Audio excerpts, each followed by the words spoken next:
Hello students, मैं हूं Ankit Tiwari from arise academy. आ गया हूं आपके लिए एक बहुत बहुत बहुत इंपॉर्टेंट सा वीडियो लेके, जो आपके लिए आने वाले एग्जाम जो आपका ज्योमेट्री का है उसके लिए काफ़ी इंपॉर्टेंट होगा। इसके पहले अभी जस्ट आज आपने दिया होगा अलजेब्रा का टेस्ट। आई होप कि बहुत अच्छा गया होगा अलजेब्रा का एग्जाम। सारे क्वेश्चंस आपने अटेम्प्ट किए होंगे, 40 में से 40 मार्क लाने की कोशिश की होगी। जितना आना होगा वो तो आपके रिजल्ट के टाइम पे ही पता चलेगा कि कितना आपको उसमें से मिला है, या आपको पता होगा कितना आपने सॉल्व किया है। बट खैर, अभी उसमें और 40 मार्क, टोटल 100 मार्क्स में से 40 मार्क जैसे अलजेब्रा के होते हैं, 40 वैसे ही ज्योमेट्री के होते हैं। तो ये 40 मार्क को कैसे कैच किया जाए, कैसे ज़्यादा से ज़्यादा मार्क्स इसमें से हम ले लें और अपने आने वाले परसेंटेज को, जो भी हमारा परसेंटेज है उसमें 2 से 3%, 1%, जितना भी हम उसमें इंक्रीमेंट कर सकें उतना हम इंक्रीमेंट कैसे करें, इस वीडियो में हम वही देखने वाले हैं। हाँ, मैं क्वेश्चन सॉल्व नहीं करवाऊंगा इस वीडियो में ज़्यादातर कि बट आपको ये जरूर बताऊंगा मैं कि कौन कौन से इंपॉर्टेंट क्वेश्चन हैं, किसे किसे हमें सॉल्व करना है और किन किन चीज़ों पर बहुत ज़्यादा ध्यान देना है।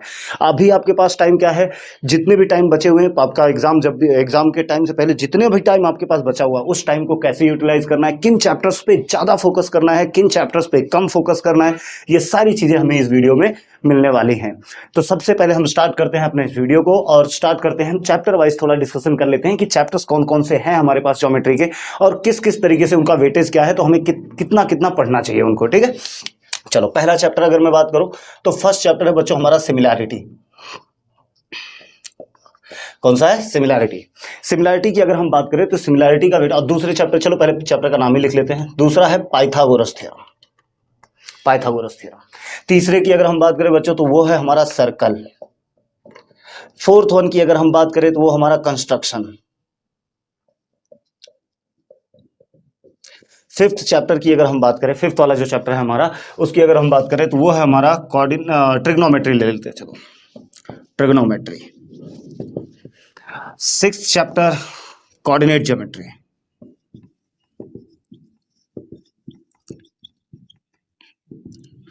सेवेंथ चैप्टर हमारा मेंसुरेशन। थोड़ा सा इनके बारे में डिस्कस कर लेते हैं। ये कुछ चैप्टर्स हमें हमारे बोर्ड पे आपको दिख रहे होंगे स्क्रीन के ऊपर कि कौन कौन से चैप्टर्स हैं जिन जो आपके ज्योमेट्री में इन्वॉल्व हैं। सिमिलैरिटी है, पाइथागोरस है, सर्कल है, कंस्ट्रक्शन है, ट्रिग्नोमेट्री है, कोऑर्डिनेट ज्योमेट्री है और मेंसुरेशन है। टोटल 7 चैप्टर हैं। इन्हीं 7 चैप्टर में से टोटल 40 मार्क आपको लाने हैं। अब ये 40 मार्क में से सारे चैप्टर्स क्या इक्वल मार्क्स के लिए आते हैं या अलग अलग मार्क्स के लिए आते हैं? बिल्कुल डिफरेंट डिफरेंट वेटेज है सबका। तो सबसे पहले हम सबका वेटेज देख लेते हैं कि कितना कितना है। जैसे सिमिलैरिटी की बच्चों अगर हम बात करें, विथ ऑप्शन 10 मार्क्स का वेटेज है इसका। ऑप्शन अगर छोड़ दिया जाए तो अप्रॉक्स 7 मार्क्स, बट आप 10 के 10 मार्क्स ला सकते हो अच्छे से पढ़ो तो अगर तो। बाकी अगर हम सर्कल की बात करें तो सर्कल का वेटेज है बच्चों 12 मार्क्स विथ ऑप्शन में। सारे के सारे वेटेज जो है विथ ऑप्शन लिख रहा हूं, आप उस पर ध्यान दो। मेंसुरेशन की अगर हम बात करें तो ये भी बच्चों है 10 मार्क्स के क्वेश्चन। 12 marks, 10 marks, 10 marks. देखा जाए तो सबसे ज्यादा वेटेज अगर कोई 3 चैप्टर आपके रखते हैं, इनमें से सबसे ज्यादा, बाकी जितने भी चैप्टर्स हैं सब वो 7 मार्क्स के हैं। कितने? 7 मार्क्स, 7 मार्क्स, 7 मार्क्स, और ये भी हमारा 7 मार्क्स का है। मतलब अगर मैं आपको ये बताऊं कि किस चैप्टर पे हमें सबसे पहले अटैक करना चाहिए, तो ये जो चैप्टर्स हैं इनको आप थोड़ी देर के लिए रिवीजन करते टाइम सबसे पहले आप इनको थोड़ा साइड में रखो। सबसे पहले अटैक करो आप अपनी इन 3 चैप्टर्स पे। आपको दिख रहे होंगे सिमिलैरिटी, सर्कल और मेंसुरेशन। अगर आप ये 3 चैप्टर बहुत अच्छे से कर लेते हो तो इसके 2 फायदे हैं। सबसे पहले तो आपका लगभग 70% मार्क्स कवर हो जाता है। 70% मार्क्स आपके इन 3 चैप्टर्स के थ्रू कवर होने लगते हैं, 65 to 70% मार्क्स। दूसरा और क्या फायदा है? दूसरा फायदा बच्चों ये है कि जितने भी हॉट क्वेश्चंस आते हैं, अगर आप लास्ट 2 साल 3 साल के क्वेश्चन पेपर्स उठा के देख लो तो जितने भी लास्ट क्वेश्चन आते हैं उसमें से एक ना एक क्वेश्चन इस चैप्टर से जरूर मिलते हैं। इन तीनों चैप्टर में से एक ना एक क्वेश्चन आपको, 4 मार्क के क्वेश्चंस आपको जरूर मिलने वाले हैं फिक्स। और लास्ट अगर मैं आपको बात करूं तो सिमिलैरिटी की अगर मैं बोलूं तो सिमिलैरिटी से लास्ट 2 साल में, 2 इयर्स में भी अगर आप जाके देखोगे हर बार एक एक क्वेश्चन, हॉट क्वेश्चन आया है। वो हो सकता है टेक्स्ट बुक का हो या हो सकता है टेक्स्ट बुक से थोड़ा बाहर का हो, बट कंसेप्ट वही रहेंगे। तो सबसे पहला अटैक अगर आपको करना है तो मैं तो आपको ये सजेस्ट करूंगा, भले ये 12 मार्क्स का है बट फिर भी आप सबसे पहले इस चैप्टर को एकदम अच्छे से क्लियर करो, सिमिलैरिटी को, कि सिमिलैरिटी के जितने भी टॉपिक्स हैं, जितने भी कंसेप्ट हैं, उन सबको एकदम अच्छे से पढ़ो। सिमिलैरिटी में ऐसी कौन कौन सी चीजें हैं जो आपको पढ़नी चाहिए, क्या क्या पढ़ना है आपको। वैसे तो चैप्टर वाइज तो हमने वेटेज देख लिया सर, बट अब इनमें से हम कौन कौन सी चीजें करें जिससे हमारे ज्यादा से ज्यादा मार्क्स कवर हो जाएंगे। तो सबसे पहले मैं बात करूंगा आपको प्रॉब्लम सेट की। कि प्रॉब्लम सेट किसके किसके करने बहुत जरूरी है। पहले तो ये 3 चैप्टर के प्रॉब्लम सेट तो आप छोड़ ही नहीं सकते। अगेन ज़्यादा वेटेज के हैं तो इनके प्रॉब्लम सेट आप कर ही लो। बहुत जिनको जो ऐसे स्टूडेंट्स हैं, मुझे पता है जो ऐसे स्टूडेंट्स हैं जिनका जिनका मतलब मार्क्स मोर देन 90% आता है अभी तक और उनका टारगेट भी 90 के ऊपर है, तो मैं वो आपको भी पता है कि आपने सारे चैप्टर्स किए होंगे, बट फिर भी मैं आपको बोलूँगा पहले इन चैप्टर्स को एकदम अच्छे से कंप्लीट कर लो। ये 3 जो चैप्टर्स हैं, इन 3 चैप्टर्स में से आपको हॉट क्वेश्चंस मिलने ही वाले हैं। अगर आपने अभी तक अगर PYQ सॉल्व किए होंगे प्रीवियस ईयर के क्वेश्चंस, तो उसमें आपको भी दिखा होगा कि इनसे रिलेटेड क्वेश्चंस आपको मिलने ही हैं। तो 4 मार्क के क्वेश्चंस इसमें से मिल जाएंगे आपको, एक आध ऑप्शन में भी रहेंगे, हो सकता है दूसरा वाला आएगा, दूसरा अटेम्प्ट कर लेना अगर आपको यह आए, बट टारगेट आप ऐसा लेके चलो। बात करते हैं हम सिमिलैरिटी की। तो अगर सिमिलैरिटी के बारे में मैं थोड़ा बताऊं तो सिमिलैरिटी में कुछ कुछ ऐसे कंसेप्ट्स हैं जो आपको पढ़ने हैं। सबसे पहले आपको बच्चों आना चाहिए अच्छे से BPT का यूज करना, फिर एंगल बाइसेक्टर थ्योरम का भी, क्योंकि आप ये बोलोगे सर इनका यूज कहाँ हमें पढ़ने वाला है, तो सबसे पहली बात तो इनका यूज हॉट क्वेश्चंस में भी पढ़ने वाला है। दूसरा जो छोटे 1 मार्क 2 मार्क के क्वेश्चंस होते हैं उनमें भी इसका यूज होगा। तो ये तो आपको आना ही चाहिए। साथ ही साथ आपको इसके बाद आना चाहिए थ्योरम ऑफ रेशियोज ऑफ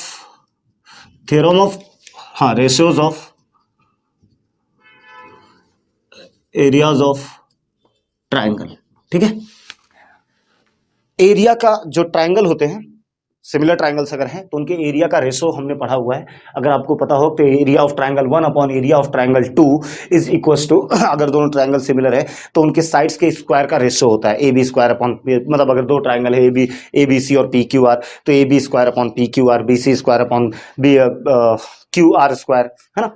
तो ये आप ट्राइंगल के अंदर बना सकते हो। ये इतने टॉपिक्स तो आप बच्चों कर ही लेना, इनसे आपको बहुत फायदा होने वाला है। हाँ, अब रही बात पाइथागोरस थ्योरम। पाइथागोरस थ्योरम बहुत लोगों को परेशान करता है।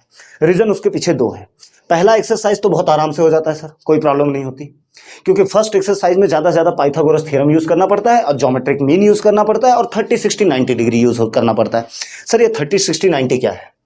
30 60 90 डिग्री थ्योरम के बारे में आपको थ्योरम नहीं याद रखना है, बस खाली ये याद रखना है 30 डिग्री के सामने वाली साइड हाफ होती है हाइपोटेनियस के और 60 डिग्री के सामने वाली साइड √3/2 इंटू हाइपोटेनियस होती है। ये आपको क्यों मैं बता रहा हूं कि इनको याद रखना है आपको? रीजन ये है कि जो आपका फर्स्ट एक्सरसाइज पाइथागोरस का है, 2 एक्सरसाइज है पाइथागोरस में, उसमें से फर्स्ट एक्सरसाइज जो है आपका पाइथागोरस का वो इन दोनों कंसेप्ट और ज्योमेट्रिक मीन और पाइथागोरस थ्योरम। पाइथागोरस थ्योरम आप 8th से सॉल्व करते आ रहे हो, 8th 9th 10th 7th में भी थोड़ा बहुत मिला रहा होगा आपको, 7th में नहीं मिला रहा होगा, 8th 9th 10th में आपको मिला है पाइथागोरस थ्योरम। तो पाइथागोरस थ्योरम तो आपको आता ही होगा। ज्योमेट्रिक मीन भी बहुत इजी होता है बच्चों, बहुत इजी होता है। आप जाके देखोगे वहां पे सिमिलैरिटी, अगर आप पाइथागोरस थ्योरम के वीडियोस अगर देखोगे या क्वेश्चन सॉल्व करोगे तो आपको पता चलेगा geometric mean is very easy. तो आप उसे बहुत अच्छे से कंप्लीट कर सकते हो विद इन द टाइम, मतलब 10 से 15 मिनट अगर ढंग से टाइम दे देते हो तो आपके ये टॉपिक्स आपके अच्छे से क्लियर हो जाते हैं।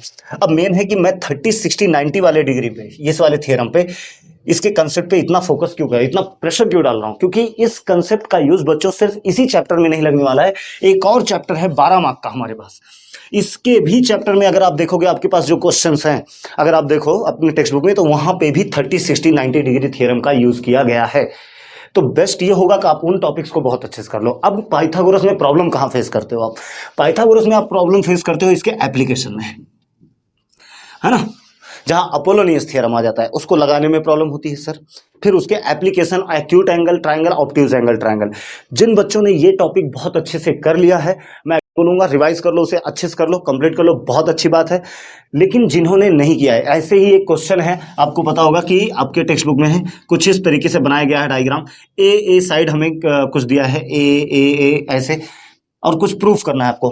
प्रॉब्लम सेट में है क्वेश्चन ऐसे इस टाइप के, ये वाले क्वेश्चन जरूर कर लेना, आपको पूछे जाने के चांसेस रहते हैं, ऐसे क्वेश्चंस बोर्ड में पूछे जाते हैं। दूसरी बात, ये अपोलोनियस थ्योरम जो आते हैं इनके एप्लीकेशन या एक्यूट एंगल और ऑब्ट्यूज एंगल, जिन्होंने जिनका पढ़ के हो गया है रिवीजन करो, बहुत अच्छी बात है, आराम से कंप्लीट कर लो, हो जाएगा। बट जिन्होंने ये चीजें नहीं की है, मैं आपसे यही बोलूंगा बच्चों के, फिर आप पाइथागोरस के सेकंड एक्सरसाइज पे मत जाओ, क्योंकि ये आपका सिर्फ और सिर्फ अब बचे हुए टाइम में सिर्फ टाइम खाएंगे, आपका कंसेप्ट क्लियर नहीं कर पाएंगे। इन्हें हमें थोड़ा टाइम देना पड़ता है कि हमें कैसे यूज करना है। कभी आप कैलकुलेशन में गलती करोगे, कभी आप स्टेटमेंट लिखने में गलती करोगे, तो इक्वेशन लिखने में भी आप गलती कर सकते हो, वो ना हो इसलिए सीधा टाइम बचाओ। और अगर आपने पढ़ लिया है तब तो रिवीजन कर लो। अगर आपने पढ़ाई नहीं की है, वो टॉपिक आपका क्लियर नहीं है, तो आप सीधा नेक्स्ट वाले टॉपिक पे जंप करो। चलो आ जाते हैं हम सर्कल पे। प्रॉब्लम सेट इसके कर लेना बच्चों, पाइथागोरस के। रीजन ये है, प्रॉब्लम सेट से क्वेश्चन पाइथागोरस के पूछे जाते हैं। As simple as that. जितना मैं बोलूं उतना समझो। मैं क्या बोल रहा हूं मैं, कि पाइथागोरस थ्योरम से के प्रॉब्लम सेट से क्वेश्चंस एग्जाम में पूछते हैं, तो आप इनको जरूर कर लेना। सर्कल में आते हैं। सर्कल से रिलेटेड बहुत सारे क्वेश्चन पूछे जाएंगे। सबसे मोस्ट इंपॉर्टेंट पार्ट सर्कल का यह है कि इसके प्रॉब्लम सेट को एक बार आप थोड़ा लेट करोगे वो चलेगा, बट इसके प्रैक्टिस सेट जितने हैं बच्चों, वो सबके सब कंप्लीट करो एकदम अच्छे से। चाहे वो इंटरनल डिवीजन ऑफ कॉर्ड हो, एक्सटर्नल डिवीजन ऑफ कॉर्ड हो, टेंजेंट सेकंड थ्योरम हो, टेंजेंट सेगमेंट थ्योरम हो, टेंजेंट थ्योरम हो, इनके कंसेप्ट को लेके इंस्क्राइब्ड एंगल थ्योरम हो गया, उसके कंसेप्ट को लेके इंस्क्राइब्ड एंगल थ्योरम क्या बोलता है। एंगल जो है, इंस्क्राइब्ड एंगल जो होता है वो अपने करस्पॉन्डिंग आर्क के मेजर का हाफ होता है। ये सारे कंसेप्ट आपको ध्यान में रखने हैं, क्योंकि अगेन मैं बोल रहा हूं, इसको आप छोड़ नहीं सकते बच्चों। ये 12 मार्क का चैप्टर है। किसी भी चैप्टर को पूरी तरीके से मत छोड़ना। अगर जो चैप्टर तुमको टफ जाए, उसके जो वो टॉपिक्स जो इजी हैं उनको जरूर कंप्लीट कर लेना, ये ध्यान में रहे। तो सर्कल की अगर मैं बात करूं, तो सर्कल जैसा मैंने बताया 12 मार्क का है, तो आपको बहुत ज़्यादा इसके लिए टाइम देने की, इतना भी ज़्यादा मत दे देना कि बाकी के लिए टाइम ना मिले, कि 12 मार्क्स का है पहले यही खत्म करते हैं। तो खत्म करो, बट कैसे? पहले प्रैक्टिस सेट खत्म करो, सीधा प्रॉब्लम सेट में जाओ। प्रैक्टिस सेट के बेस पे, नॉलेज पे कितने क्वेश्चन सॉल्व हो सकते हैं उनको देखो। अगर वो सॉल्व हो जा रहे हैं तो ठीक है, नहीं तो उसके बाद बचे हुए क्वेश्चंस अगर आपने पढ़ाई की हुई है अच्छे से तो फिर आगे बढ़ो, नहीं तो मैं ये बोलूंगा नेक्स्ट वाले टॉपिक पे मूव कर जाओ। क्योंकि हॉट क्वेश्चंस जरूरी नहीं है सर्कल से आए, सर्कल से कम आते हैं, यहां से और यहां से ज्यादा आते हैं। तो बहुत ज्यादा टफ क्वेश्चंस अगर तुम सर्कल से नहीं भी कर रहे हो तो भी चलेगा, वेल एंड गुड, कोई प्रॉब्लम नहीं है। बट हाँ, ऐसा नहीं है कि सर्कल आप छोड़ सकते हो। सर्कल आपको 95% पूरा करना ही पड़ेगा। 5% मैं उनको बोल रहा हूँ जिन्होंने प्रैक्टिस अच्छे से नहीं की है, जिनका ऐसा है, जिन्होंने ये सोच के रखा है कि मेरा 30-35 तक आ जाए मार्क्स, 30 से लेकर 35 के बीच में, तो वो इन चीज़ों पे ध्यान देंगे तो उनके मार्क्स लाने में उनको कोई प्रॉब्लम होने वाली नहीं है। ठीक है, आते हैं हम कंस्ट्रक्शन। कंस्ट्रक्शन तो आप, मुझे पता है आपका फेवरेट चैप्टर होगा, क्योंकि जहां तक मुझे लग रहा है हर एक स्टूडेंट यही बोलता है सर कंस्ट्रक्शन के 4-5 क्वेश्चन आ जाए एग्जाम में तो मजा ही आ जाए। वो तो होने नहीं वाला। 7 मार्क का चैप्टर है, 4-5 कहाँ से आ जाएंगे। हाँ, ट्राइंगल बनाना रहता है, सिमिलर ट्राइंगल बनाने रहते हैं, टेंजेंट बनाने रहते हैं, फ्रॉम एन एक्सटर्नल पॉइंट बनाना रहता है, without using the centre, by using the centre, है ना। तो ये सब कुछ कंस्ट्रक्शन है। अगर आपने इसे अच्छे से पढ़ लिया है तो इसको बार बार रिवाइज मत करो, इसके ऊपर ज्यादा टाइम मत लगाओ, सीधा जंप करो अपने नेक्स्ट वाले टॉपिक पे। ये 7 मार्क तो आप अपने हाथ में रख ही लो, कंस्ट्रक्शन के 7 मार्क्स। अगर कुछ भी डाउट आ रहा है स्टूडेंट्स, तो अपने रिस्पेक्टेड टीचर्स या फिर यहीं पे जहाँ पे भी मैसेज के थ्रू कैसे भी आप पूछ लो। जैसे ही मैं देखूंगा मैसेज, मैं आपको जरूर कमेंट बॉक्स में रिप्लाई कर दूंगा। आप कमेंट करो, पूछो मुझसे क्वेश्चंस। बट हाँ, अगर आपके पास आपके टीचर्स अवेलेबल हैं तो बिल्कुल उनसे कंस्ट्रक्शन के कुछ डाउट्स हैं तो उन्हें जरूर क्लियर कर लो, क्योंकि ये आपको पूरे के पूरे मार्क्स दे सकते हैं। ये 7 मार्क्स आपको, मान लो 7 में से अगर 4 मार्क्स का भी आप अटेम्प्ट करते हो तो भी 4 मार्क बहुत होते हैं। 40 में से 4 मार्क बच्चों 10% उस सब्जेक्ट का 10% होता है, तो ये ध्यान में रखो। ठीक है, अब आते हैं हम ट्रिग्नोमेट्री। सबसे ज्यादा डर अगर किसी चैप्टर से लगता है तो यही वो चैप्टर है जिससे तुमको सबसे ज्यादा डर लगता है बच्चों। क्यों डर लगता है? क्योंकि ट्रिग्नोमेट्री 9th में मिला था, उसके पहले कभी इसका इंट्रोडक्शन हुआ नहीं, और 9th में भी बहुत छोटी छोटी चीजें थी। 10th में आते ही हमें कुछ आइडेंटिटीज मिली, कुछ डिफरेंट वैल्यूज मिले, फिर सॉल्व करना। अब इसमें 2 पार्ट है। अगर हम बात करें ट्रिग्नोमेट्री की, तो ट्रिग्नोमेट्री में बच्चों 2 पार्ट है। पहले पार्ट की अगर मैं बात करूं तो फर्स्ट पार्ट ट्रिग्नोमेट्री का जो आता है, फर्स्ट पार्ट जो ट्रिग्नोमेट्री का है वो है हमारा सॉल्व करने वाला। दोनों तो सॉल्व करने वाले हैं, बट ये वर्ड प्रॉब्लम्स है। वर्ड प्रॉब्लम्स मतलब ये जो है ट्रिग्नोमेट्री के एप्लीकेशन है, कि हम कैसे अप्लाई कर रहे हैं ट्रिग्नोमेट्री। ठीक है, तो ये पार्ट बहुत इजी होता है। जिन्होंने थोड़ा सा प्रैक्टिस किया होगा तो उनको बराबर यहां से 3 मार्क के क्वेश्चंस आपको मिल जाएंगे, कभी कभी 4 मार्क के भी क्वेश्चन मिल जाते हैं। इसकी अगर मैं बात करूं, ये सेकंड वाला एक्सरसाइज है, आपको पता होना चाहिए, आपका सेकंड एक्सरसाइज है। प्रैक्टिस सेट सेकंड में आते हैं ये। इनको भी प्रैक्टिस ढंग से करो, बहुत अच्छे से करो बच्चों, क्योंकि यहां से आपको क्वेश्चंस मिलेंगे। दूसरा, अगर मैं बात करूं दूसरे वाले पार्ट का, जहां पे प्रूफ दैट वाले क्वेश्चंस आते हैं, एक तो आएगा साइन थीटा का। साइन थीटा की आपको वैल्यू दी रहेगी, मान लो 2/3 बोलेगा, कॉस थीटा आप निकालो, टैन थीटा निकालो, सेक थीटा निकालो, कॉट थीटा निकालो, कॉसेक थीटा निकालो। तो ये तो आपने 9th में भी पढ़ा था। तो मुझे लगता है ये आपको आपके लिए प्रॉब्लम नहीं होगा। प्रॉब्लम आपको देता होगा इसके प्रूफ दैट वाले क्वेश्चंस। तो प्रूफ दैट वाले क्वेश्चंस तो मैं जितना आपने प्रैक्टिस अभी तक किया है बहुत अच्छी बात है, बट हाँ मैं इतना जरूर बोलूंगा इसको थोड़ा और प्रैक्टिस, थोड़ा सा टाइम ज़्यादा दे देना। मतलब अगर आप इसको 1 आवर प्रैक्टिस करने वाले हो तो 1.5 आवर कर लेना। कुछ ऐसे भी क्वेश्चंस देख लेना कि किस टाइप के क्वेश्चन टीवाईक्यू में पूछे गए हैं प्रूफ दैट से रिलेटेड, और वैसे उस टाइप के क्वेश्चन जरूर सॉल्व करना। हाँ एक टाइप के क्वेश्चन जैसे मैं बताऊं आपके टेक्स्ट बुक के एक्सरसाइज में उस टाइप के क्वेश्चन नहीं है, बट हाँ एग्जाम्पल में एक क्वेश्चन दिया है, मैं बोलूंगा 1-2 क्वेश्चन और ट्राई कर लेना। किस पे based? Eliminate theta, eliminate theta, theta eliminate करने वाले क्वेश्चंस कर लेना। लास्ट टाइम अगर लास्ट ईयर का भी अगर आप क्वेश्चन पेपर उठा के देखोगे तो उसमें एक एलिमिनेट थीटा के ऊपर बहुत छोटा सा क्वेश्चन, ज्यादा मार्क्स हॉट क्वेश्चंस में से आए थे, बहुत छोटा सा क्वेश्चन था और 4 मार्क के लिए क्वेश्चन आया हुआ था। किस पे? एलिमिनेट थीटा पे बेस्ड। तो ये बहुत इजी होता है, आराम से सॉल्व हो जाएगा। आप अगर अपने इवन एग्जाम्पल को भी देखोगे तो भी सॉल्व हो जाएगा, नहीं तो अगर इंटरनेट या कहीं पे भी डालते हो एलिमिनेट थीटा के बेस्ड क्वेश्चन तो आपको उसके सॉल्यूशन के साथ मिल जाएंगे। 1 से 2 क्वेश्चन भी, अगर आप 2 से 3 क्वेश्चन भी आप देख लेते हो एलिमिनेट थीटा पे बेस्ड, तो आपको पता चल जाएगा कि हाँ थीटा को कैसे एलिमिनेट करना है। और ये काफी इंपॉर्टेंट है आपके लिए, ये पूछ सकते हैं, ऐसा नहीं कि पूछेंगे ही, बट हाँ पूछ सकते हैं। लास्ट ईयर इन्होंने पूछा है एलिमिनेट थीटा पे बेस्ड क्वेश्चन, ठीक है। तो अगर मैं बात करूं ट्रिग्नोमेट्री की, तो ट्रिग्नोमेट्री में अगर आप देखो तो जो 2 पार्ट हैं उनको कैसे स्टडी करनी है वो पहले तो मैं सब समझा देता हूं आपको, कैसे कैसे मिलने वाली है चीजें, फिर उसके बाद मैं बताऊंगा कहाँ कहाँ पहले पहले अटैक करो, क्या क्या पढ़ो, ठीक है। आते हैं हम कोऑर्डिनेट ज्योमेट्री पे। कोऑर्डिनेट ज्योमेट्री अगेन आपके लिए इजी चैप्टर होगा मेरे हिसाब से, मतलब मुझसे अगर पूछोगे तो मैं तो यही बोलूंगा ये एक इजी चैप्टर है। बट हाँ अगर आपको टफ जा रहा है बच्चों तो मैं इतना जरूर बोलूंगा 7 मार्क्स का चैप्टर है, बहुत ज्यादा वेटेज नहीं है इसका। तो ऐसा नहीं है कि पूरा बहुत, क्योंकि ये बहुत बड़ा चैप्टर है, लेंथी चैप्टर है, तो ऐसा नहीं कि पूरा इसी पे टाइम लेके पूरा टाइम इसी को दे दो, नहीं। थोड़ा सा एक काम, थोड़ा सा स्मार्टली वर्क करो। एक काम करो, तुमको पता है कि एक क्वेश्चन इसमें है कि अगर मैं याद दिलाऊं, ऐसा क्वेश्चन है आपके टेक्स्ट बुक में ही है कि हमें कोऑर्डिनेट दिए हुए हैं 2 पॉइंट के, मान लो ए एक पॉइंट है और बी एक पॉइंट है, दोनों के कोऑर्डिनेट दिए हुए हैं। बोला गया है एक्स एक्सिस पे, मान लो ये एक्स एक्सिस है, एक्स एक्सिस पे एक कोई पॉइंट ऐसा बताओ जहां से ये दोनों डिस्टेंस इक्वल हो, है ना, डिस्टेंस इक्वल हो। तो ऐसे क्वेश्चंस अगर आ रहे हैं तो उनको भी आप कर लो, वो इंपॉर्टेंट हो सकते हैं, वो आपको एग्जाम में पूछे जा सकते हैं।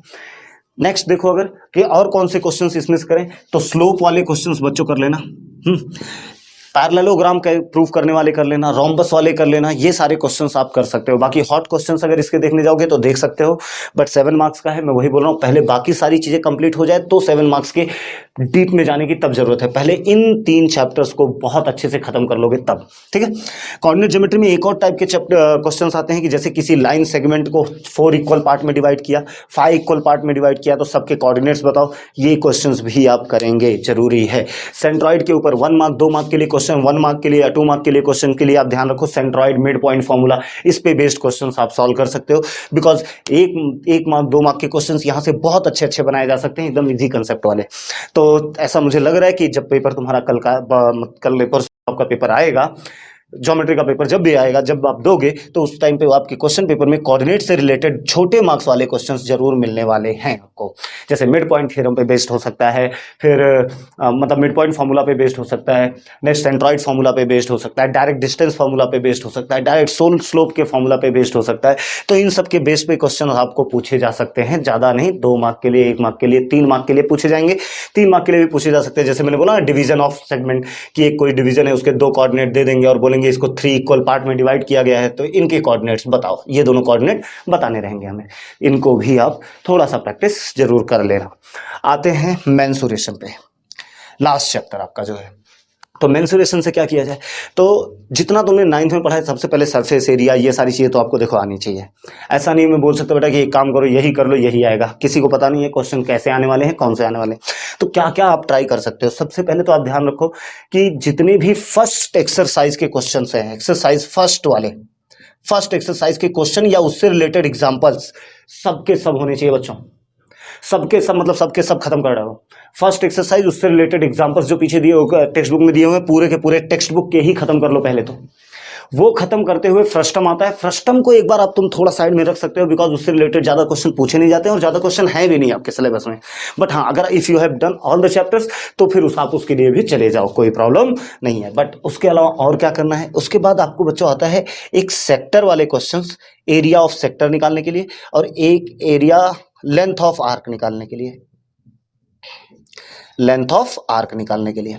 ठीक है, तो ये वाले क्वेश्चन है। इनसे रिलेटेड जैसे आपको याद होगा तो आपके टेक्स्ट बुक में एक क्वेश्चन कुछ इस तरीके से बताया गया, जरा मैं इसे रब कर दूं, फिर हम आगे डिस्कस करते हैं। बहुत कुछ हो गया इसमें, देखो जरा आपके टेक्स्ट बुक में आपने देखा होगा कुछ इस तरीके के क्वेश्चंस रहते हैं, ऐसे हैं, ऐसे हैं, यहां से एक आर्क बनाया रहेगा, यहां से एक आर्क बनाया रहेगा, यहां से एक आर्क बनाया रहेगा, कुछ इस तरीके से। अब बोलेगा ये वाले एरिया बताओ हमें, ये वाला एरिया। तो हम इसका पूरे ट्रायंगल का एरिया निकालते हैं, इसका एरिया, इसका एरिया, इसका एरिया निकाल के पूरे ट्रायंगल के एरिया में से ये तीनों का एरिया माइनस कर देते हैं, ये मिल जाता है। जैसे आपके टेक्स्ट बुक में एक क्वेश्चन ऐसा भी है, देखो कुछ ऐसा है, ऐसा है, बोला जाता है ये वाला एरिया बताओ, या फिर तीनों एरिया अलग अलग निकालो, वो भी आप निकाल सकते। मेजरमेंट्स दिए रहते हैं तो उसके लिए आपको फॉर्मूलाज ये सारी चीजें। तो ये एरिया ऑफ सेक्टर और आर्क लेंथ, इन पे बेस्ड क्वेश्चंस बच्चों कर ही लेना। उसके बाद एक और इसी टॉपिक में आता है area of segment. Area of segment, segment मतलब ये मान लो हमारे पास सर्कल है, इसका इतना टुकड़ा मैंने ले लिया, पूछा जाएगा इसका एरिया बताओ, एरिया ऑफ सेगमेंट। इस पे बेस्ड भी क्वेश्चंस आते हैं। तो मैं पहले तो आपको अगर मैं बताऊं तो ये मेंसुरेशन एक चैप्टर, कौन सा, फिर से मैं सर्कल मार्क कर रहा हूं, देखो देखो, सिमिलैरिटी, सर्कल और मेंसुरेशन, ये तीन चैप्टर तो ऐसे कर लो कि इनसे रिलेटेड क्वेश्चंस आए तो आपको सॉल्व करने में कोई प्रॉब्लम होनी नहीं चाहिए। इन तीनों में से सबसे पहले किसको करें, पहले इन दोनों को करो बच्चों। सर्कल के आपको सबसे ज्यादा इंपॉर्टेंट उसके एक्सरसाइज के क्वेश्चंस है, प्रॉब्लम सेट में भी क्वेश्चंस है, ऐसा नहीं है। देखो अब ज्योमेट्री की बुक है तो उसमें से कोई भी कुछ भी आ सकता है, मैं ऐसे यहाँ खड़े होकर बोल नहीं सकता कि हाँ यही आएगा, बट हाँ मैं आपको इतना जरूर बोल सकता हूँ कि सिमिलैरिटी और मेंसुरेशन से चांसेस बहुत अच्छे बनते हैं कि उनसे हॉट क्वेश्चंस बन जाए। तो पहले तो इनको और ये दोनों चैप्टर्स जो हैं इनको इतने अच्छे से कंप्लीट कर लो कि इसके बाद तुम्हारे पास कोई डाउट होना नहीं चाहिए इन दोनों चैप्टर से रिलेटेड। अगर इन दोनों चैप्टर से रिलेटेड कोई डाउट नहीं है फिर हम आगे बढ़ सकते हैं कि कैसे क्या करना है। पाइथागोरस से जैसा मैंने बताया वही, जब ये तीन चैप्टर्स आपके कंप्लीट हो जाए तब आप पाइथागोरस और ट्रिग्नोमेट्री को सेपरेटली उठाओ बच्चों, फ्लो में मत उठाओ। जैसे अगर आपने पहले सिमिलैरिटी खत्म किया तो सिमिलैरिटी खत्म किया, सर्कल खत्म किया और मेंसुरेशन खत्म किया, ये तीन चैप्टर्स अगर आपने खत्म किया तो या तो तुरंत कोऑर्डिनेट उठा लो, कोऑर्डिनेट उठा लो और ट्रिग्नोमेट्री उठा लो, बट ऐसा मत करना कि फिर उसके बाद तुम ये पाइथागोरस थ्योरम कर रहे हो, कंस्ट्रक्शन कर रहे हो, फिर ट्रिग्नोमेट्री। नहीं, ट्रिग्नोमेट्री को थोड़ा अलग से पढ़ो, अलग से मतलब ऐसा कि जब सारे टॉपिक हो जाए या फिर उसके पहले ही थोड़ा टाइम निकाल लो, उसको अलग से पढ़ लो कि हाँ उसमें से ये क्वेश्चंस बनते हैं। मैं फिर से बोलूंगा इसके वर्ड प्रॉब्लम वाले क्वेश्चंस मत छोड़ना। एप्लीकेशन ऑफ ट्रिग्नोमेट्री से रिलेटेड एक ना एक क्वेश्चन आपको आना ही है एग्जाम में, एक ना एक क्वेश्चन। आपके प्रॉब्लम सेट में एक क्वेश्चन एरोप्लेन वाला दिया है, जब वो लैंड करता है तो उसके भी वो क्वेश्चंस भी कर लेना। स्पीड वाले क्वेश्चन, स्पीड और टाइम वाले क्वेश्चंस भी आते हैं, डिस्टेंस वाले क्वेश्चंस भी पूछे जा सकते हैं।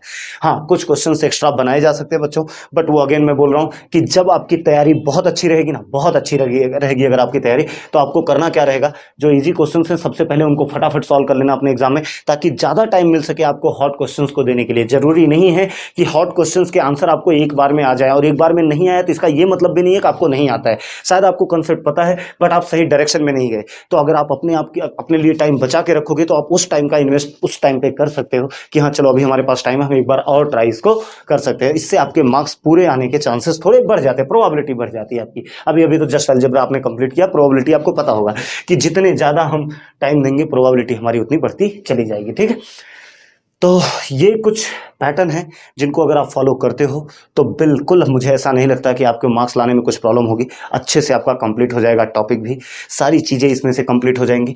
सिमिलैरिटी मैं फिर से बोलूँगा कि अब लास्ट कुछ पॉइंट्स में बोल रहा हूँ, उसके बाद हम वीडियो को एंड करते हैं। मुझे पता है आपके पास भी बहुत ज़्यादा टाइम तो है नहीं, तो आप जल्दी से वीडियो देखो, क्या क्या इंपॉर्टेंट है वो देखो और सीधा अटैक कर दो टेक्स्ट बुक के ऊपर कि हाँ ये चीज़ें करनी है, कंप्लीट करनी है। और बच्चों एक चीज़ ध्यान में रखो, जितना टाइम बचा है ना पूरा का पूरा अपनी बुक को दे दो, खुद को दे दो, किसी कहीं और देखने भूख भी नहीं लगनी चाहिए यार, कुछ नहीं होना चाहिए, सीधा सीधा आपका टॉपिक स्टार्ट होना चाहिए। टॉपिक जब तक कंप्लीट ना हो तब तक दिमाग कहीं और लगना ही नहीं चाहिए, मोबाइल उठना ही नहीं चाहिए। टेक्स्ट बुक उठाया, क्वेश्चन सॉल्व किया, कॉन्फिडेंस आया, हाँ ये चैप्टर से क्वेश्चन कंप्लीट हो गए, दैट्स इट। चलो नेक्स्ट वाले क्वेश्चन पे अटैक कर, नेक्स्ट वाले चैप्टर पे अटैक करते हैं। तो ये तीन चैप्टर्स आप पहले करोगे, इन चैप्टर्स को आप थोड़ा बाद में करोगे। प्रॉब्लम सेट इन तीनों के आप छोड़ भी नहीं सकते, आपको करना ही है। इनके प्रॉब्लम सेट के बारे में मैं ये बोल रहा हूँ, पहले आप एक्सरसाइज के क्वेश्चंस कर लेना, फिर प्रॉब्लम सेट पे जाना। अगर आप एवरेज स्टूडेंट अपने आप को कंसिडर करते हो 30, 28, 31, 32 मार्क्स लाने के लिए या 33, but if you want to go for 40 then सारे के सारे फिर आपको करने ही हैं। कैसे करने हैं मैं वेटेज बता दिया, कितने तारीख कितने टाइप के क्वेश्चंस आ सकते हैं। हॉट क्वेश्चंस के बारे में मैंने बता दिया कि यहाँ से अगर आप ये 3 चैप्टर्स अच्छे से करके जाते हो, आपको हॉट क्वेश्चंस के लिए और किसी चैप्टर की जरूरत नहीं पड़ेगी, आपको वहाँ से जरूर क्वेश्चंस मिल जाएंगे और आप वो सॉल्व करके पूरे मार्क्स ला सकते हो। जैसे मेरे कहने का मतलब, अगर आप सिमिलैरिटी बहुत अच्छे से कर रही है तो 10 के 10 मार्क्स आपको मिल गए, बचे कितने 30 मार्क्स।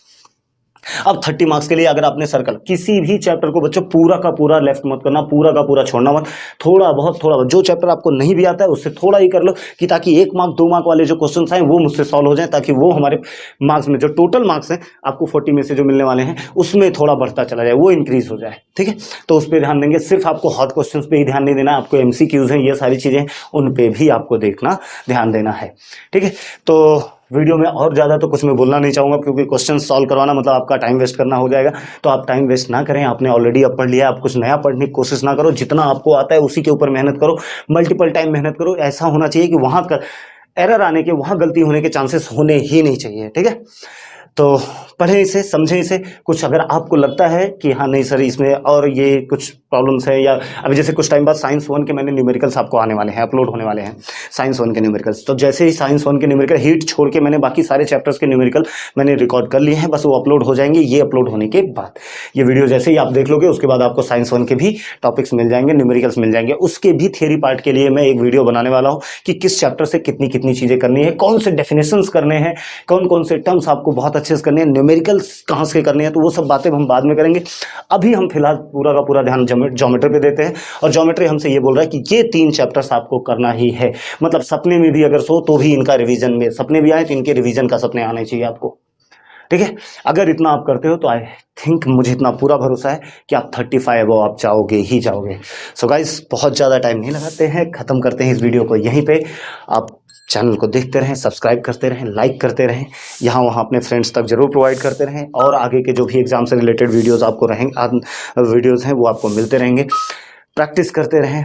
मेरी तरफ से आपके आने वाले एग्जाम, ज्योमेट्री के एग्जाम और भी जो अपकमिंग एग्जाम्स हैं उनके लिए बहुत बहुत शुभकामनाएं। Best of luck. मिलते हैं हम the next video. Bye bye.